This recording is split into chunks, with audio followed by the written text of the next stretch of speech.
by it and notice, what are the things that you're really drawn to? When you look at your passion map, you can say, gee, are there any themes that I see here? So you keep your passion map out and you start to you look for themes, you look for clues. And then here's the important thing. When you find something that you might want to pursue, you give yourself permission to pursue it without it having to be the last thing you do in your life. You see, that's the other thing we do. We have to work really hard. We have to figure it out. We have to cross the T's and dot the I's, and then we pick that one thing, and then we are destined to just do that one thing forever. It's sort of like a prison sentence. Right? Yeah. Instead, give yourself permission to try something. Best way to try it is you decide, you're lucky you had a business. You're smart. You know how to make things happen. You can choose, after you do some exploring, by the way, in terms of the exploring, what are the movies you feel passionate about? Want to know a really cool way to figure out something you feel passionate about? Go out and buy some music from your high school years, like maybe 14, 15, all the way up to 18. Get that music and listen to it. I am telling you, it will connect you to something you feel passionate about. Unless, of course, it's an old boyfriend or girlfriend, one of those sappy love songs. But really, I remember doing that in my own life. I went back, and what I discovered, right around, and studies show that for girls in particular, right around the ages of 9 through 13 is when they're empowered and they've got ideas about what they want to do with their life. And when you link that to the music that you're listening to, often those memories come back. When I went back then and I listened to that music, I won't tell you the music I listened to because my mom and dad are here, but when I went back and listened to that music, I was surprised to see I had a very strong political bent. I wanted to change the world. I had this, it was connected to something I felt passionate about. What are the movies that you're drawn to? What are the movies you've seen more than once? There are clues there. Once you decide, once you choose something that you feel passionate about, then all you need to do is something very simple. And that is you decide, okay, I think I'm passionate about, hot air ballooning. Then you gather a group of friends together and you ask them to brainstorm for you about how you might go about becoming a hot air balloon person. Now, as goofy as that sounds, you would be amazed at what people come up with when you ask them to come together and brainstorm for you. What you'll have is an instant action plan. Gee, I think I want to start my own business. I might want to be an interior designer. Great. Get a group of people together, brainstorm, write down everything they tell you, then choose the top 5 actions that seem to make sense to you and give it a try. Give yourself permission to try it for 3 to 6 months before you decide whether or not it's for you. This is what we need to do. We need to give ourselves permission instead of getting ourselves in a box. I remember one time Robert Bly, the poet, he and I were speaking at some event together and I was listening to him talk. I remember he said, it's really dumb what we do to kids. He said, we get them out of high school at 17 or 18, then we go ahead and we expect them to make decisions about the rest of their lives. I didn't know what the heck I wanted to do about anything when I was 17 or 18, he says. He goes, here's how I think it needs to be done. I think when they get out of high school, they ought to be free to roam the world. Go be a bike messenger in Manhattan. Go to London and do something else. Travel around the world. Try lots of different things. Everything you possibly could. And then when you get to be about 35, then it's time to choose what you might want to pursue in college. Doesn't that make sense? Think about this, my friends. How crazy is it that we take kids, they are kids when they're 17 and 18, and we ask them to make a choice that will cost at least $100,000. And 4 years of their life and probably 24 years of yours. It's crazy. That's why a lot of times when I'm talking with parents, I say to them, your kids are not going to be able to figure out their passion at 18. Give them permission to explore. We have so much shame around not knowing what it is we want to do. I wish back when I wasn't sure, when I left my family's business, and I floundered for a few years because I didn't know what to call my business. And I remember there were times where I felt enormous shame, like, oh, I should be a lawyer, or I should be a doctor, or I should be this or that, as if there was something wrong with me because I wasn't a something. I wish I could have gone back to that time and given, I would have said, Cheryl, honey, just relax. Take your time. Explore a whole bunch of things. It's okay if you try something and it doesn't work. Try something else. That's how we connect with what we're passionate about. I remember there was a woman in a workshop that I did in Denver where we were talking about passion, and she stood up and said, well, I'm passionate about skiing. I want to be a ski instructor. And I said, okay, great. Well, what's getting in the way? Well, I'm too old. Yeah, like that's going to work with me. So we did some brainstorming for her, and it was great. People came up with ideas like, create a skiing class for chickens. Or create a ski school for baby boomers, over-the-hill baby boomers, or something like that. And this woman, as she got these ideas and she listened to people brainstorm for her, she realized, oh my goodness, I think I might be able to do this. And it was wonderful because halfway through, while I was writing Stand Up for Your Life, I was writing about passion and the steps that you take in order to pursue your passion. I was writing about this brainstorming exercise, and didn't I get an email from her saying, you know what, I finally did it. I went out and said, even if I fail, so I fail. What's the big deal? I went out and I applied at places, and 2 ski places hired her to become ski instructors. 2 people offered her jobs, and she took one. And she said, you know what, I don't know if I'm going to be doing this for the rest of my life. Who knows? But for right now, I'm having one hell of a time. Is that helpful? It does. Are you going to give yourself permission to explore? Could you convince me?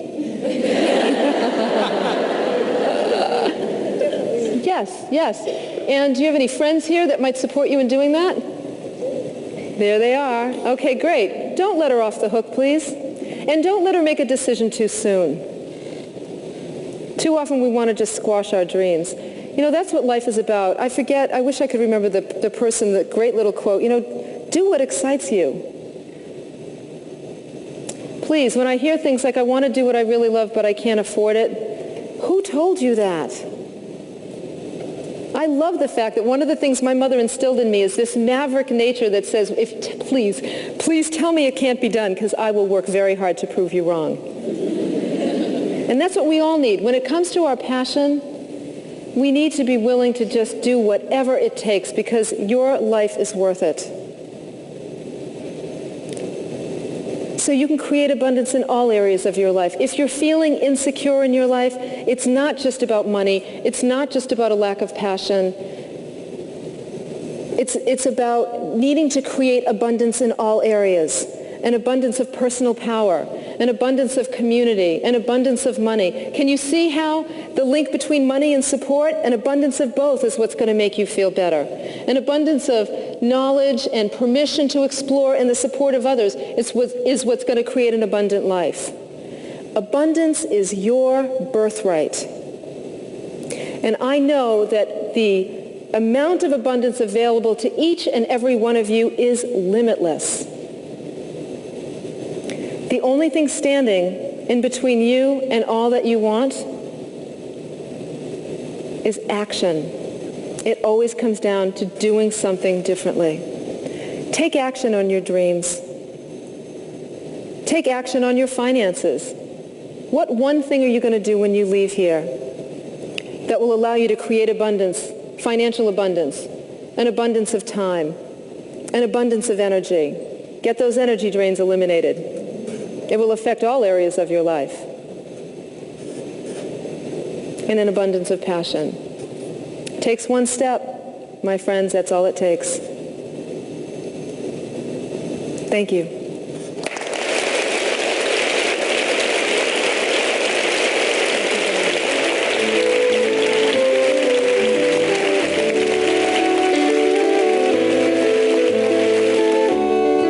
Coming up next, a special bonus segment.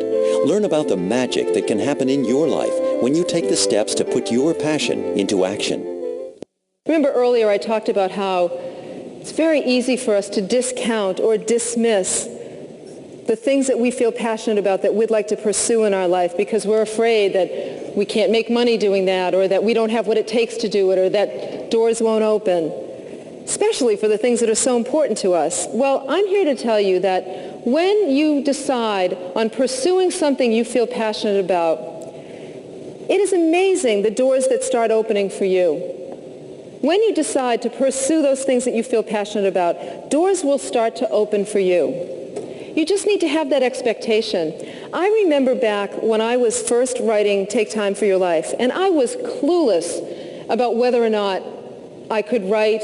I had no idea whether or not anybody would ever want to publish what I was doing. All I knew was that I felt passionate about writing.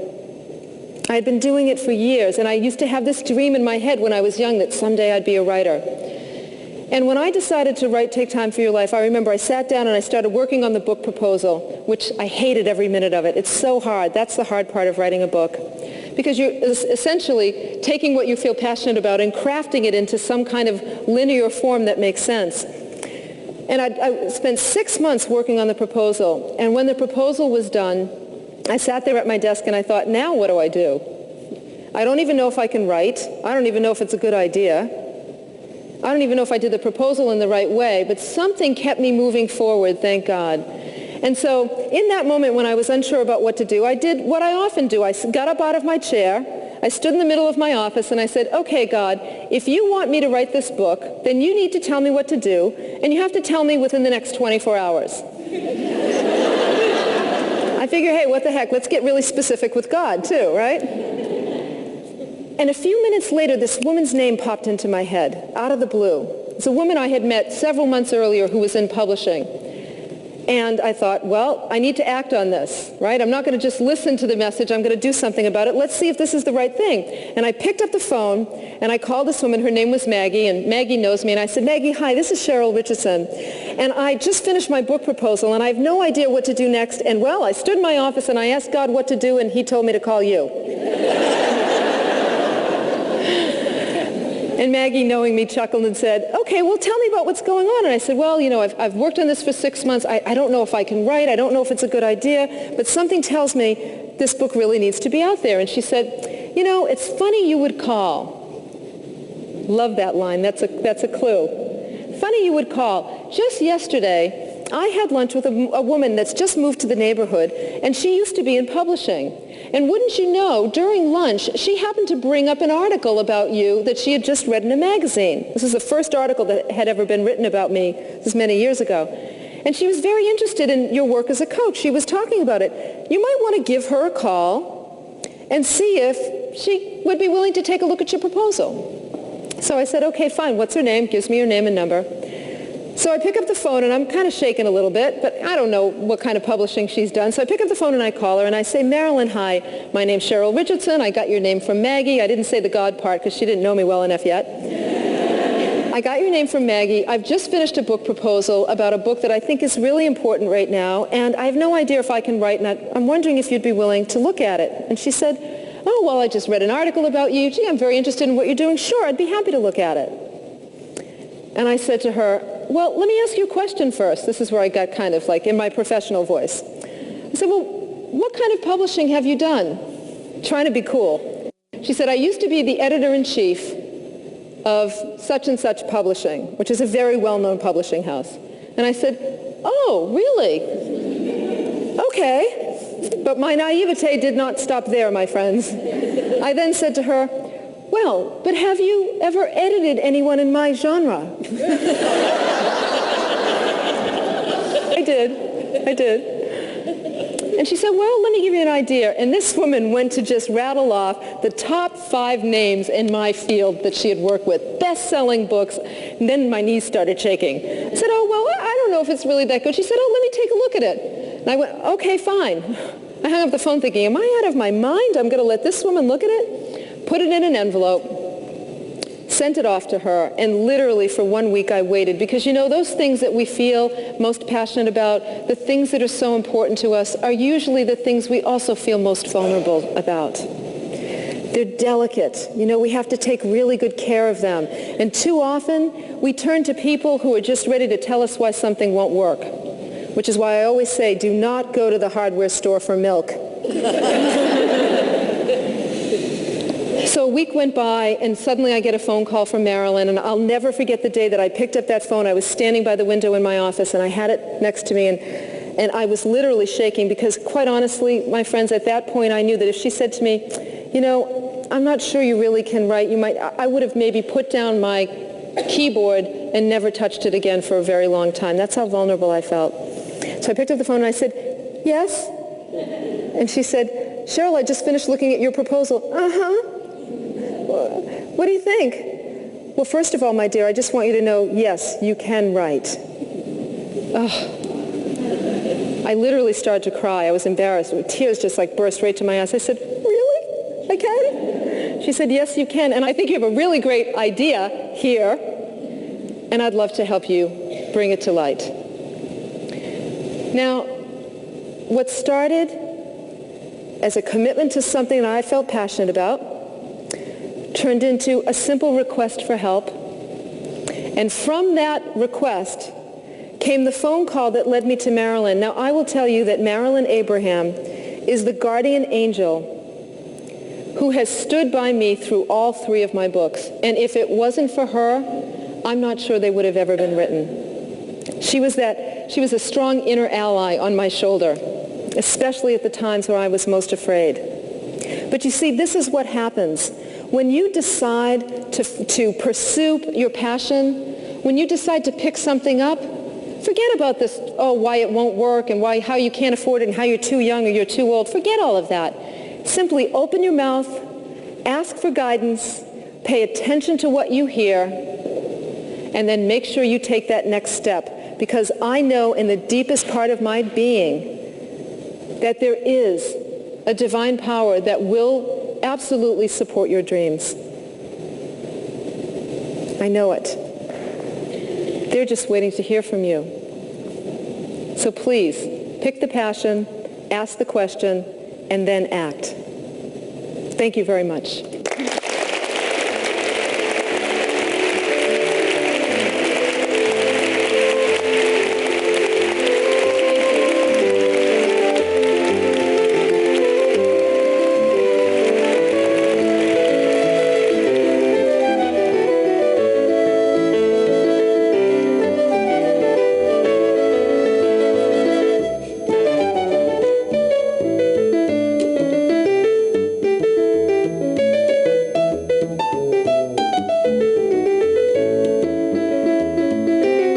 Cross the T's and dot the I's, and then we pick that one thing, and then we are destined to just do that one thing forever.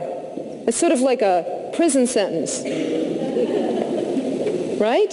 Yeah. Instead, give yourself permission to try something. Best way to try it is you decide, you're lucky you had a business. You're smart. You know how to make things happen. You can choose, after you do some exploring, by the way, in terms of the exploring, what are the movies you feel passionate about? You want to know a really cool by it and notice, what are the things that you're really drawn to? When you look at your passion map, you can say, gee, are there any themes that I see here? So you keep your passion map out and you start to you look for themes, you look for clues. And then here's the important thing. When you find something that you might want to pursue, you give yourself permission to pursue it without it having to be the last thing you do in your life. You see, that's the other thing we do. We have to work really hard. We have to figure it out. Drawn to. What are the movies you've seen more than once? There are clues there. Once you decide, once you choose something that you feel passionate about, then all you need to do is something very simple. And that is you decide, okay, I think I'm passionate about,